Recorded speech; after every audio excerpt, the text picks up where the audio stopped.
मौत का कॉल। रोहित एक 28 साल का सॉफ्टवेयर इंजीनियर था। वह मुंबई में अकेले रहता था और अपनी नौकरी में व्यस्त रहता था। लेकिन 1 साल पहले हुई एक घटना ने उसकी जिंदगी हमेशा के लिए बदल दी थी। उसकी मां की मौत। रोहित की मां सुमित्रा देवी एक दयालु लेकिन सख्त महिला थी। उन्होंने अकेले ही रोहित को पाला था, क्योंकि उसके पिता की मृत्यु उसके बचपन में ही हो गई थी। मां और बेटे का रिश्ता गहरा था, लेकिन उनकी अंतिम मुलाकात अच्छी नहीं रही थी। मां की मौत के कुछ दिनों पहले रोहित किसी बात पर उनसे झगड़ पड़ा था और गुस्से में घर छोड़कर चला गया था। फिर एक दिन उसे खबर मिली कि उसकी मां की सड़क दुर्घटना में मौत हो गई। यह सदमा उसके लिए असहनीय था, लेकिन उसे सबसे ज्यादा दर्द इस बात का था कि वह अपनी मां से आखिरी बार ठीक से बात भी नहीं कर पाया था। 1 साल बीत गया, लेकिन रोहित का पछतावा कम नहीं हुआ। फिर एक रात जब घड़ी ने 12 बजे का समय दिखाया, उसका फोन बज उठा और कॉल करने वाला नाम देखकर उसकी रूह कांप गई। रात 12 बजे का खौफनाक कॉल। रोहित की आंखें आधी नींद में खुली। उसने घड़ी की तरफ देखा। रात के ठीक 12 बजे थे। कमरे में हल्का अंधेरा था और बाहर से हल्की हवा की सरसराहट सुनाई दे रही थी। फोन वाइब्रेट हो रहा था। स्क्रीन पर नाम चमक रहा था। मां कॉलिंग। रोहित का दिल जोर से धड़कने लगा। उसका गला सूख गया। यह कैसे हो सकता है? उसने बुदबुदाया। उसका दिमाग काम नहीं कर रहा था। हाथ कांपने लगे और उसने जल्दी से फोन पटक दिया। लेकिन कॉल कट नहीं हुई। घंटी बजती रही, जैसे कोई उसे जबरदस्ती फोन उठाने पर मजबूर कर रहा हो। यह कोई सपना है, लेकिन यह सपना नहीं था। यह हकीकत थी। हिम्मत जुटाकर उसने कांपते हाथों से कॉल उठाई। हेलो। लाइन के दूसरी तरफ कुछ सेकंड के लिए सन्नाटा था। फिर धीमी फुसफुसाती आवाज आई। रोहित। बेटा। रोहित के शरीर में झुरझुरी दौड़ गई। यह उसकी मां की ही आवाज थी, लेकिन उसमें एक अजीब गूंज थी, जैसे बहुत दूर से किसी गहरे कुएं से आ रही हो। मां। उसने घबरा कर कहा। तुम कैसे? बेटा, मेरी मदद करोगे? भय और रहस्य रोहित की आंखों से नींद गायब हो गई। मां, ये तुम हो? ये कैसे हो सकता है?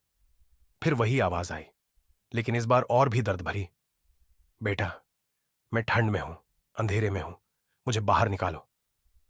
फोन अचानक कट गया। कमरे में अजीब सी ठंडक भर गई। रोहित कांपने लगा। उसने घड़ी की तरफ देखा। 12 बजकर 5 मिनट हो चुके थे। तभी फोन दोबारा बजा। इस बार नंबर अज्ञात था। रोहित ने हिम्मत करके कॉल उठाई। बेटा।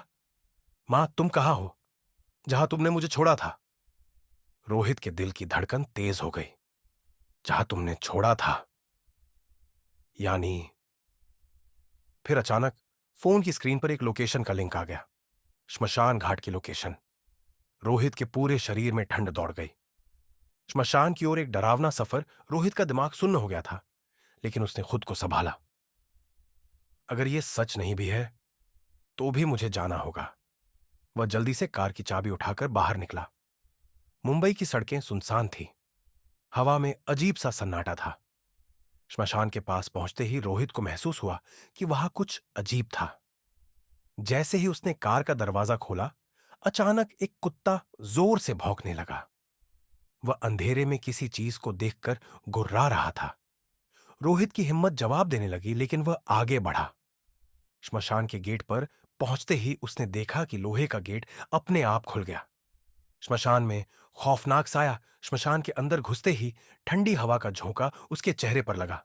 हर जगह राख और अधजले लकड़ियों की गंध फैली थी। फिर एक कोने में, राख के ढेर के पास, उसे एक परछाई बैठी दिखी। धीरे धीरे वह परछाई उठी और रोहित ने जो देखा, उसकी रूह कांप गई। वह उसकी मां थी, लेकिन अधजली हालत में। चेहरा झुलसा हुआ था। आंखें गहरी और काली थीं और हाथों में राख लगी थी। बेटा, मुझे यहां से निकालो। रोहित का गला सूख गया। वह कुछ कह नहीं पाया। मां, तुमने मुझसे वादा किया था कि कभी मुझे अकेला नहीं छोड़ोगे। मां, मैं क्या करूं? तभी अचानक हवा में अजीब सी फुसफुसाहटें गूंजने लगीं। चारों ओर से साए उठने लगे। मां का शरीर धीरे धीरे राख में बदलने लगा। रोहित, मेरी अस्थियों को गंगा में प्रवाहित करो। मुझे मुक्ति दो। रोहित को समझते देर नहीं लगी कि उसकी मां की आत्मा अटकी हुई थी। मां, मैं तुम्हें मुक्त करूंगा। रोहित दौड़कर अपनी मां की अस्थियों का कलश लेने घर गया। अगले ही दिन उसने गंगा जाकर उनकी अस्थियों को प्रवाहित किया। जैसे ही अस्थियां पानी में घुली, अचानक बादल गरजे और हवा शांत हो गई।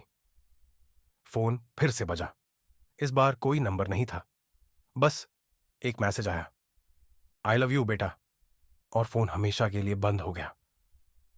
जो चले जाते हैं वो हमेशा हमारे पास रहते हैं, बस कभी कभी उन्हें सही विदाई नहीं मिलती।